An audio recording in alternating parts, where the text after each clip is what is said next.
자, 87강입니다. 우리가 같이 읽고 있는 책 433쪽입니다. 새로운 장으로 들어갔습니다. 20장입니다. 이 제목이 이렇습니다. 믿음과 사랑 1. 하고 기본 원리입니다. 믿음과 사랑. 믿음은 우리 기독교 안에서 통용되는 진리 경험이죠. 사랑은 교회 아니기도 하지만 기독교 아니기도 하지만 바깥으로 나타나는 삶의 태도입니다. 우리가 보통 이야기하는 믿음과 삶의 관계 혹은 믿음과 사랑 혹은 기독교 신앙과 기독교 윤리의 관계에 대한 겁니다. 이게 1번으로 되어 있으니까 21장으로 가면 2번이 나오겠죠. 차례를 다시 한번 보겠습니다. 20장 20장이 깁니다. 이게 부로는 4부에 속합니다. 4부 제목이 믿음과 세상입니다. 거기에 맞는 20장 제목이군요. 믿음과 사랑. 4부가 믿음과 세상인데 20장이 믿음과 사랑입니다. 18장은 역사 안의 인간, 19장은 역사와 우주, 기독교 신앙과 우주, 역사 뭐 이런 관계들을 앞에서 다뤘고 이제 그걸 기본 바탕으로 해서 기독교 신앙이 세상에서 어떻게 나타나야 되냐, 삶에 어떻게 나타나야 되냐 그런 걸 이야기하는 것 같습니다. 이 안에 상당히 많은 이야기가 나옵니다. 차례차례 따라가 보겠고요. 21장은 믿음과 사랑 2 이렇게 되어 있습니다. 좀 구체적인 문제를 여기서 다루고 있네요. 성, 결혼, 육체로서의 삶, 뭐 환경, 뭐 전쟁, 평화 이런 것들도 21장에 나옵니다. 433쪽 20장 믿음과 사랑 1번을 시작하겠습니다. 그 안에는 작은 1번 행동의 기초로서의 신앙. 행동, 우리 삶의 행동입니다. 그 기초로서의 신앙. 기준이 된다는 거죠. 신앙이요.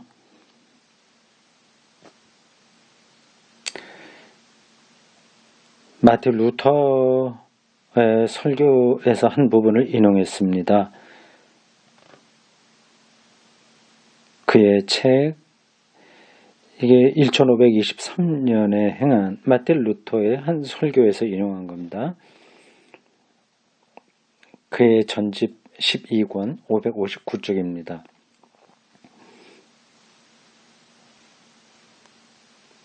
선행을 하라고 말할 필요는 없다. 마음에 드네요. 이렇게 얘기하는군요. 저도 이런 입장인데 뭐 이거 해라 저거 해라 착하게 살아라 뭐 이런 말 굳이 필요 없죠. 하나님을 경험한 사람은 당연히 어떻게 살아야 되는지 알고 있으니까요. 근데 이거는 강조하는 거지 정말 그러한 삶에 대해서 말할 필요가 없다는 뜻은 아닙니다. 다시요. 선행을 하라고 말할 필요는 없다. 믿기만 하라. 그러면 매사를 너 자신이 스스로 행하게 되리라고 말할 필요가 있다. 따라서 선행을 믿는 사람에게 선행, 착한 행실이라고 하는 걸 믿는 사람에게 더 이상 선행을 요구할 필요는 없다. 다시 읽어야 되겠네요. 따라서 선행을 믿는 사람에게 더 이상 선행을 요구할 필요는 없다. 믿음이 그에게 모든 것을 가르쳐 줄 것이요. 그러면 그가 행하는 모든 것이 선행이 될 것이며 아무리 작은 것이라도 아주 훌륭한 선행이 될 것이기 때문이다. 믿음은 사람에게 있는 것을 무엇이나 선하게 만들 만큼 고귀한 것이다. 내가 하고 싶은 얘기를 그대로 루터가 했습니다. 어쩌면 루터가 한 이야기들을 제가 다른 때 많이 읽었기 때문에 이런 쪽으로 좀 생각이 방향을 잡은 건지도 모르죠. 이제 신앙에 의한 요건 이제 마틴 루터 인용한 거 끝나고 요걸 쓴 사람의 이야기입니다. 이 20장은 또 누가 썼나 한번 보겠습니다. 요하네스 구린델이라고 하는 가톨릭 신학자입니다. 앞에서 나온 17, 18, 19장 이거는 개신교 신학자가 했고요. 20장과 21장은 요하네스 구린델이라고 하는 가톨릭 신학자가 썼고 트루츠 렌트로프라고 하는 개신교 신학자가 교요를 했습니다. 이 사람도 이제 좀 괜찮다기보다도 이름이 있는 개신교 신학자입니다. 트루츠 렌트로프. 이제 신앙에 의한 인간 행위에 관하여 종합적으로 고찰할 차례다. 정식으로 말하자면 신앙과 윤리 행위라고 하는 문제를 다루게 된다. 그렇죠. 앞에서 얘기했습니다. 신앙과 윤리 행위를 다루게 된다. 혹은 성서의 말을 빌리자면 신앙과 사랑이라는 문제를 추구하게 된다. 위에 인용한 루터의 도전적 발언은 우리에게 길잡이가 될 수 있을 것이다. 가톨릭 신학자가 쓰는데도 루터 이야기를 그대로 받아들이고 있군요.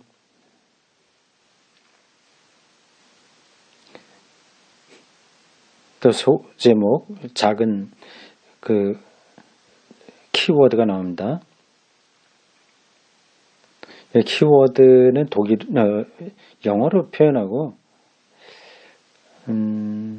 독일어로는 뭐 있는데 표현이 제가 깜빡 생각나지 않네요. 슈티히보르트 그럴 겁니다. 당연한 행위, 믿음에서 행위가 당연하게 나온다는 거죠. 루터가 윤리 행위를 필요한 것으로 보지 않았으면 필요하지 않다는 게 아니라 일일이 그거를 말하지 않아도 된다는 건데 주목할 만한 일이다. 신앙인은 선행을 할 때에 필요나 요구에 의해서가 아니라 자발적으로 내적 충동에 의해서 한다는 것이다. 이러한 생각은 비현실적이거나 혹시 더 나가서 성서의 가르침에 위배되는 것으로 보일지도 모른다. 그렇게 좀 맞득치 않게 생각할 수도 있긴 있습니다. 도대체 믿음이 얼마나 그렇게 강력하기에 우리의 행동까지 다 선하게 할 수 있느냐 거고요. 무책임한 거 아니냐 이런 비판이 가능합니다. 무엇 때문에 예수께서 하나님의 계명을 구원의 전제 조건으로 지키라고 가르치셨겠는가? 네가 여기 성경 구절이 나오는데 마가 10장 19절, 마태복음 19장 18에서 19, 누가복음 10장 28절, 그리고 18장 20절이요. 네 이웃을 내 몸과 같이 사랑하라 그런 얘기인가요? 아니면 네가 남에게 대접받고자 하는 대로 내가 대접하라 그 뜻일까요? 하여튼 그런 뉘앙스의 예수님의 가르침이겠죠. 훈계하기 위함이 아니라면 왜 심판에 대해서 말씀하셨겠는가? 어째서 바울과 야고보를 비롯하여 신약 성서 여러 저자들이 일정한 윤리적 행동 자세를 갖추지 못한 사람들을 하나님 나라에서 제외했겠는가? 성경에는 당연히 윤리 행위에 대한 강력한 호소가 나옵니다. 그런 걸 놓고 볼 때 마틴 루터는 좀 극단적으로 표현한 거 아니냐 이런 비판이 가능한 겁니다. 사실 우리는 신약 성서에서 엄한 율법 윤리를 볼 수 있다고 하겠다. 성령의 뭐 몇 가지 열매 또 하지 말아야 될 건 뭐 그런 거 많이 나오죠. 바울의 편지에 보면 윤리 시행 항목들이 제법 많이 나옵니다. 그러나 그런 대목들을 전후 관계에서 분리하거나 다른 대립된 말씀들을 간과해서는 안 된다. 그런 윤리 조항들은 어떤 맥락에서 나온 거지 그 자체로서 를 강조한 건 아닌 겁니다.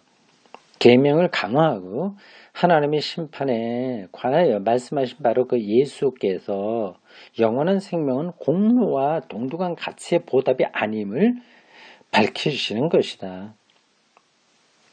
그 맥락을 잘 보고 그 행동 규범에 대한 가르침을 봐야 된다는 겁니다. 무자비한 종의 비유에서는 하나님이 사람을 단죄하시는 참된 이유가 밝혀지고 있다. 하나님이 자비와 사랑으로 대하신 것처럼 자기도 이웃에게 그렇게 해야 함을 깨닫지 못한 사람에게 하나님은 무상으로 선사하신 것을 다시 회수하신다. 그 사람에게 남는 것은 그가 당연히 받아야 할 허무밖에 아무것도 없다. 감옥에 갇혀서 그는 자기가 행한 것의 결과가 무엇인지를 알게 되는 것이다. 슬피 울고 이를 갈미 있으리라 이러한 전형적인 표현들이 거기에 관계된 겁니다. 그러므로 신앙이 직접 행동으로 드러나야 하는 첫째 동기는 하나님의 자비와 사랑에 대한 감사다. 그렇죠. 그 동기가 중요한 겁니다.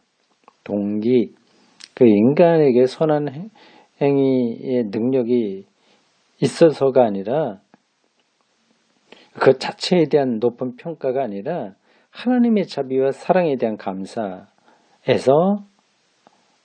나오는 거죠. 동료 인간을 사랑으로 대해야 함을 알기 위해서 해당 계명을 필요로 하는 사람은 자기가 신앙으로서 무엇을 받았는지 아직도 깨닫지 못한 사람이다.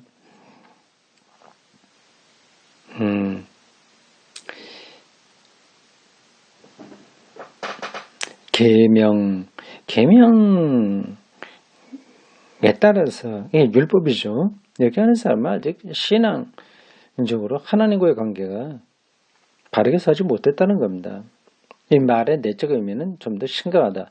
여러모로 거듭 보아온 바와 같이 세계와 인간은 모든 것을 구원하고 죽음도 극복하신 하나님의 사랑에 의해서 보존된다는 데에 그리스도교 신앙의 핵심이 있다. 그러기에 사람은 희망과 신뢰를 가지고 이 세상에 살며 희망과 신뢰, 하나님에 대한 희망과 신뢰를 가지고 이 세상에 살면서 세상을 위하여 일할 수 있는 것이다. 내가 착하게 살기 위해서가 아니라 하나님에 대한 희망과 신뢰 때문에 그런 겁니다. 그런데 세계의 기본 능력으로서의 하나님의 사랑은 다양한 형태와 다양한 단계의 사랑을 통해서 발휘될 수밖에 없다.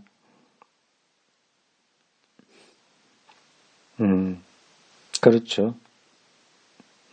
실제적으로 세상을 위해서 산다고 할 때 그건 구체적인 어떤 것들이 요구된다는 겁니다. 구원의 신앙이 구원에 합당한 행위, 즉 사랑의 행위 외에 어떤 다른 방법으로 제시될 수 있겠나. 신앙과 윤리 행위가 관련되는 가장 깊은 이유는 바로 사랑으로 완전히 지배되는 세계와 인류야말로 신앙에 의하여 하나님의 선물로서 선포되는 구원이라는 데에 있다. 따라서 모든 윤리 행위는 내가 착하게 되는 게 아니라 구원과 걸려있는 것이고 영원한 생명이 시작되었다는 생각으로 유지되는 것이다. 내가 다른 사람보다 좀 선한 행위를 많이 잘해야 되겠어. 뭐 그게 아니라 하나님을 통해서 얻은 구원과 영원한 생명 이러한 인식에서 유지되는 겁니다. 출발하고 유지되는 거죠. 이 같은 결론을 외면하는 길은 다만 하나, 만일 구원이 현세 생활 다음에야 주어질 미래의 희망의 보아일 뿐이라고 하는 것밖에 없을 것이다. 아이고 좀 번역이 매끄럽지가 않네요. 뭐 그래도 전달은 되죠. 그러니까 그 하나님에 대한 희망과 신뢰 이런 것에서 윤리적 행동이 나온다는 사실을 모른다면 그러면 결국은 그 신앙의 선한 행위, 이거는 죽어서 천국 가기 위해서 거기 가서 큰 상급을 받으려고 하는 것에 불과하다는 겁니다. 그러나 구원을 가져오는 하나님의 임하심은 하나님의 현존이죠.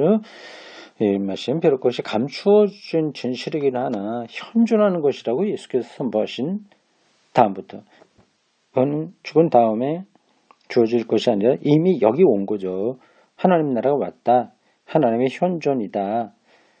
하나님 나라가 현존하면 그게 하나님 나라고 그게 구원입니다. 이 생각은 일축되고 말았다. 그러니까 죽어서 뭔가를 많이 큰 상급을 얻게 된다는 거는 이거는 이제 끝난 문제라고 하는 겁니다. 현세 생활은 구원의 계획이다. 그것은 굉장히 중요한 요 대목이죠. 좀 생각을 해보십시오. 그럼 죽은 다음에 아무것도 없단 말이냐, 이런 거는 여기하고 좀 다른 문제입니다. 이것은 또 이미 그리스도교 신자가 예수 부활을 통해서 알고 있는 바와 같이 영원한 생명의 시작이다. 지금 여기 하나님의 현존을 경험하는 것이 영원한 생명의 시작이라는 겁니다. 아직 구현되지 않은 것은 구원이 아니라 구원의 공개와 그 완성이다. 아직 구현되지 않았더니 여전히 배가 고프고 싸움도 있고 하니까 아직 구원이 완성되지 않았잖아요. 그러니까 그게 확연하게 발현되지는 않은 건 분명하지만 이미 시작되었다고 하는 겁니다. 우리의 영원한 생명도 아직 죽음이란 관문을 통해야 하는 것과 같다. 이렇게 해서 신앙은 사랑 안에서 사랑을 통하여 작용한다는 것이 의심 없는 일이라면 하나님의 현존이 사랑으로 나타나죠. 이제 신앙에 적합한 윤리 행위는 어떤 것이냐 하는 어려운 문제가 생긴다. 이건 인간의 이런 문화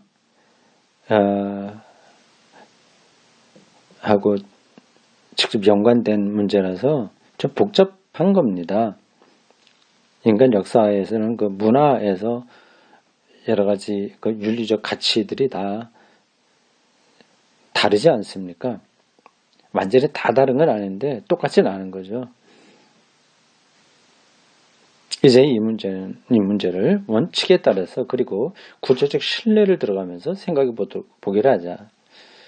재밌겠어요.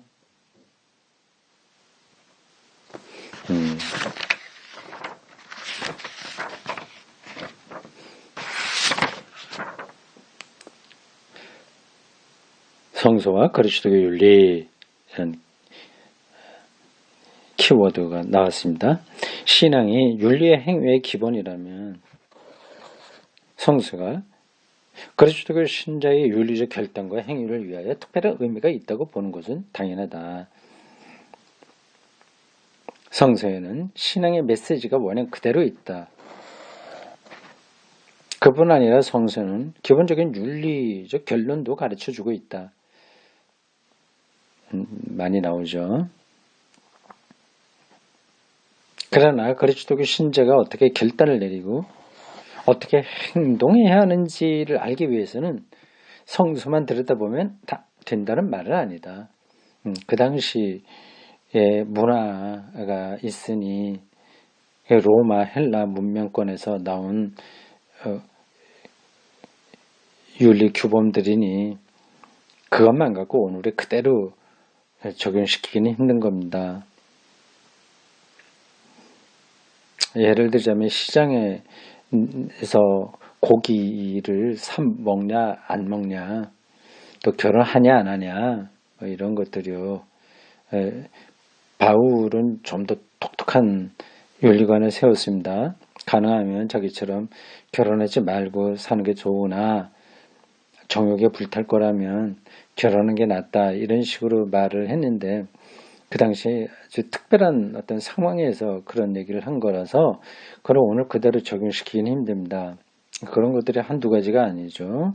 그러니까 성서를 문자적으로 들여다보면서 거기서 우리의 윤리적 행위의 기준을 찾을 수는 없습니다. 동성애자들에 대한 오늘 한국교회의 유난스러운 그 비판, 그런 거는 그 성서만 들여다보는 거죠. 그 맥락을 전혀 모르는 거죠. 성서는 그리스도교 신자의 윤리적 의무를 가르치는 교훈서가 아니다. 윤리도덕 교과서가 아니라는 얘기입니다. 이런 건 뭐 제가 10여 년 전에 설교 비평할 때부터 많이 했던 얘기입니다. 예컨대 십계명이나 산상설교나 바울 서한에 실린 덕행 목록과 죄악 목록 등의 구체적인 윤리 행위의 훈계들은 우리가 이미 아는 바와 같이 원칙적으로 그 시대, 그 당시에 문화적 환경에 관련되어 있다. 그 시대의 문화와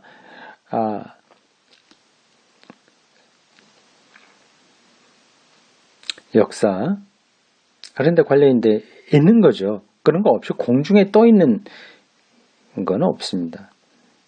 또 성서의 윤리적 훈계들은 전적으로 오리지널한 것으로 봐서는 안 된다. 오리지널한 것이 아니다. 그거는 다른 문명권에 온 것도 있는 거죠. 말마디에 따라서 그 환경의 문화와 종교의 율법이나 계명집에서 따온 것도 종종 있다. 그러므로 성서의 윤리적 훈계들을 성급하게 시대를 초월한 그리스도교 생활의 이상적 지침으로 삼아서는 안 된다. 신약성서 훈계라도 그렇다. 오늘 한국의 설교자들이 이런 말을 담아 들어야 되는데요. 참 어떻게 보면 유치하기도 하고 좋게 보면 순박하게 순진하다고도 할 수 있습니다. 초등학생들에게 아직 철이 없는 젊은 부모들이 뭐 어떻게 해야 된다 하고 닥달하는 거하고 비슷한 거죠. 예수의 윤리는 하나님 나라의 윤리다. 신약 성서에서 신앙에 입각한 윤리 행위에 대한 훈계를 추구해보면, 추적해보면 의례 하나님 나라의 윤리가 나타나면 이 하나님 나라의 윤리에 입각한 행위에 자극을 받게 된다. 개개의 윤리 행위에서 무엇을 할 것이냐에 관해서는 다른 종교나 철학의 윤리적 요구와 일반적으로 일치된다. 그 시대에 일반적으로 덕스럽다고 생각한 걸 그대로 한 겁니다. 아주 구체적인 데서는 그런 겁니다. 근데 근원적인 방향에서는 하나님 나라인 거죠. 이 두 개를 좀 구분해야 되는데 그걸 그냥 뭉뚱그려서 같은 것으로 알면 오해가 벌어지는 거죠. 빌립보 4장 8절에서 9절에는 히랍적 덕목 목록이 나오는데 그게 한 예다. 빌립보서 4장 8절에서 9절 잠깐 볼까요?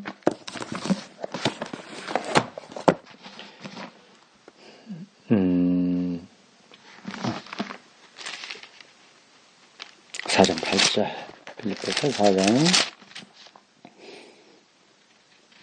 겉으로 형제들아 무엇에든지 참되며 무엇에든지 경건하며 무엇에든지 오르며 무엇에든지 정결하며 무엇에든지 사랑받을 만하며 무엇에든지 칭찬받을 만하며 무슨 덕이 있든지 무슨 기름이 있든지 이것들을 기억하라. 너희는 내게 배우고 받고 듣고 본 바를 행하라.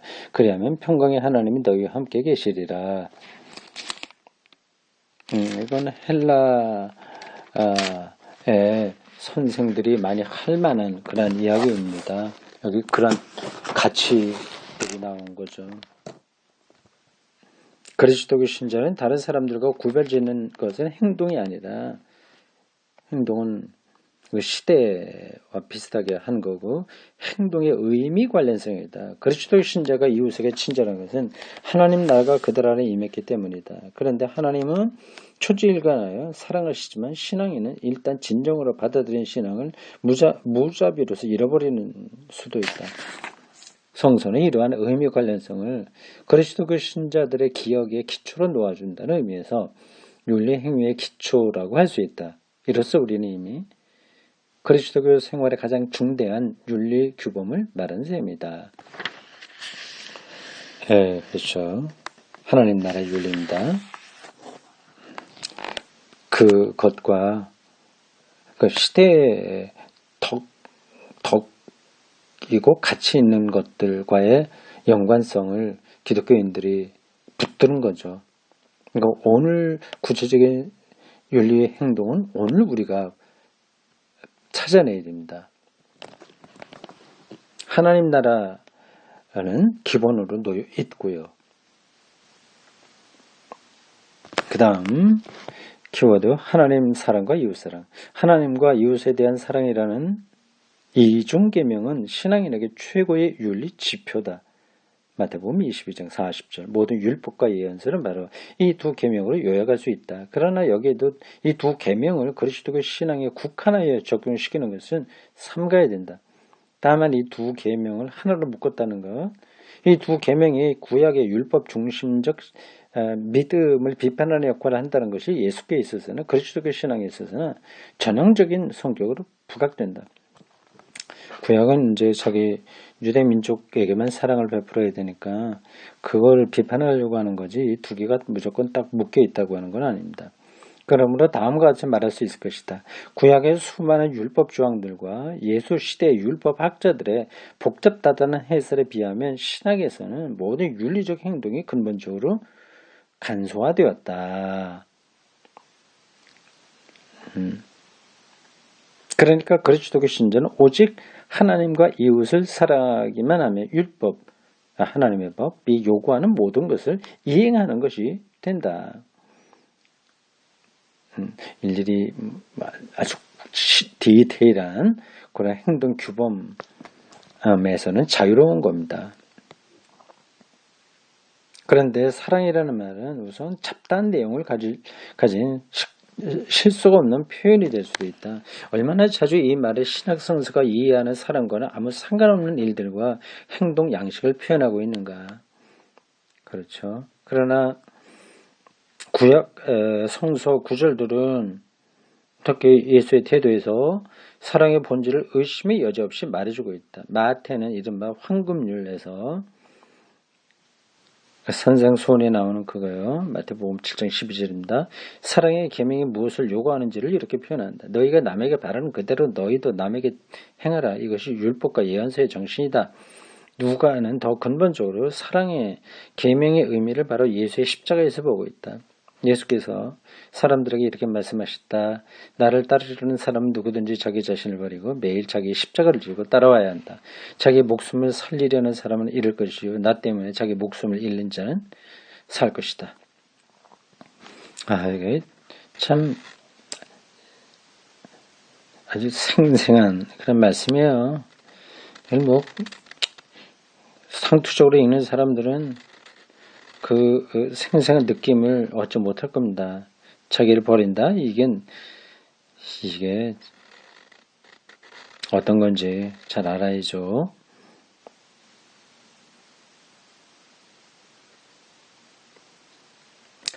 복음서 저자들이 예수의 말씀으로 전해주는 이 두 대목은 사랑을 윤리적 요구의 선상에 올릴 뿐 아니라 동시에 의미심장하게 삶의 새로운 관점으로 부각시키고 있다.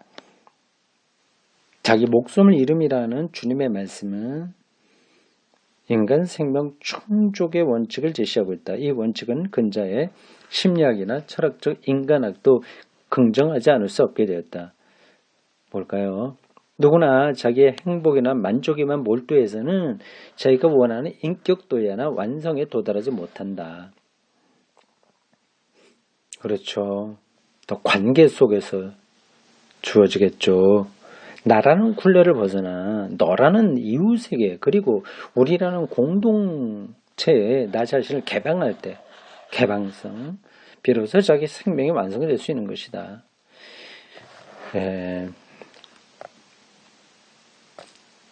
그냥 자기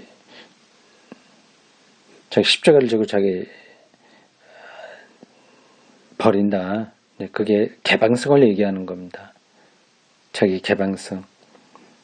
한국에는 가족 이기주의 너무 강하죠. 가족이 폐쇄적이죠. 가족도 개방돼야 되는데 이게 쉽지 않습니다. 그런 집도 있고 그렇지 않은 집도 있는데 일반적으로는 잘 그렇지 않습니다. 이 사랑은 동료 인간을 윤리적 결단의 최고 기준으로 삼는다. 동료 인간, 이웃이죠. 그의 관계를 축으로 생각하는 겁니다. 어떠한 상황에서나 동료 인간을 중심으로 가치의 우열을 측량해야 된다. 누구나 진정으로 형제적 사랑의 의무, 부부의 사랑과 신이 가정에 대한 책임을 다하자면 종종 이기적인 욕망을 버리지 않으면 안 된다. 이와 같이 자기 개인의 욕망을 직접 채우는 일을 포기하는 것, 개인의 본능적 욕구 충족을 포기하는 것은 근본적으로 사랑의 본질을 파악하지 않고서는 불가능하다. 두말할 것도 없이 이런 포기는 늘 새롭게 연마되어야 된다. 그렇죠. 한번 이루었다고 해서 유지되는 게 아니니까요. 사랑에 입각한 이 같은 행동을 법으로 규제할 수는 없는 일이다. 선의 기준은 율법이 아니라 사람들에게 봉사다. 마가복음 2장 27절. 사람이 안식일을 위하여 있는 것이 아니라 안식일이 사람을 위하여 있는 것이다. 이에 준하여 사람이 윤리를 위하여 있는 것이 아니라 윤리가 사람을 위하여 있는 것이라고 해야 할 것이다. 신앙에서 우러나는 사랑에 입각하지 않은 율법에서 시작되고 율법으로 끝나는 모든 윤리 행위는 그리스도께서 선포하신 바에 위배된다. 어떤 행위가 정말 신앙에서 나오는 것이고 어떤 것이 율법에서 나오는 건지 분간하기는 간단하진 않습니다.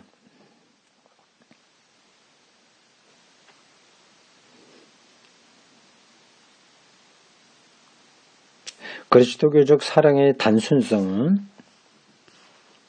결국 선인이나 악인이나 온전히 사심 없이 받아들이고 원수까지라도 사랑할 자세가 되어 있을 뿐만 아니라 이웃을 위하여 생명을 버릴 채비도 되어 있다는 데 있다.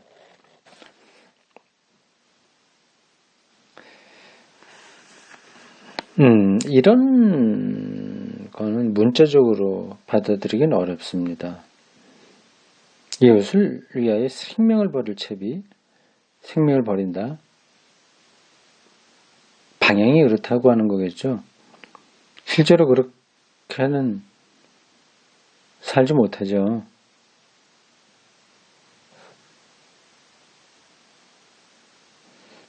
예를 들자면 자기 집이 있는 기독교인에게 어떤 노숙자가 매일 와서 잠자리 달라 좀 부탁을 하면 어떻게 하겠습니까? 계속 자기 집의 방을 내줘야 되는 건데 그게 쉬운 게 아니죠. 예수께서는 이 사랑의 표본으로서 십자가의 죽음에 이르기까지의 사랑을 보여주셨다. 이 같은 무사요, 개인적인 욕심으로 인하여 개인 욕심이 없는 것으로 인하여 비로소 인간의 사랑은 자기 중심의 에로스에서 아가페로 방향을 잡게 된다.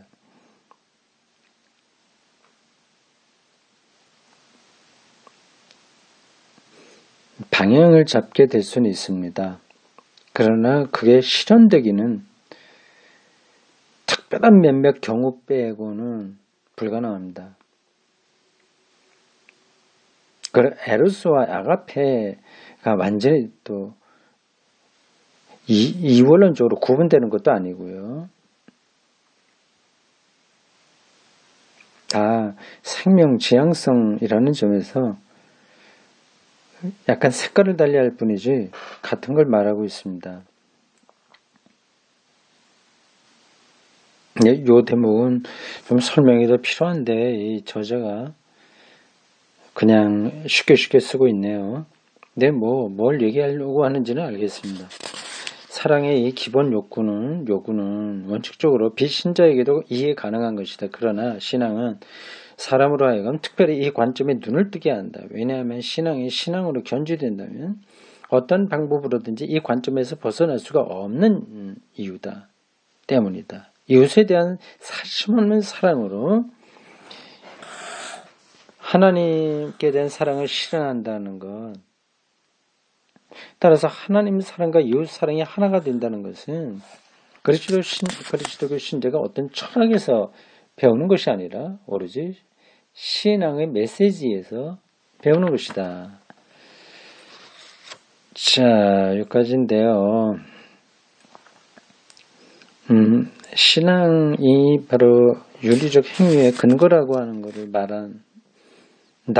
그런 점에서는 우리가 이 설명을 받아들일 수 있습니다. 네, 이웃에 대한 사심 없는 사랑으로 하나님에 대한 사랑을 실현한다는 것, 그래서 하나님 사랑과 이웃 사랑이 하나 된다고 하는 것, 이게 방향성으로서 옳습니다. 근데 현실에서는 어려움이 있습니다. 뒤에서 이걸 어떻게 설명할지 기다려 보겠습니다.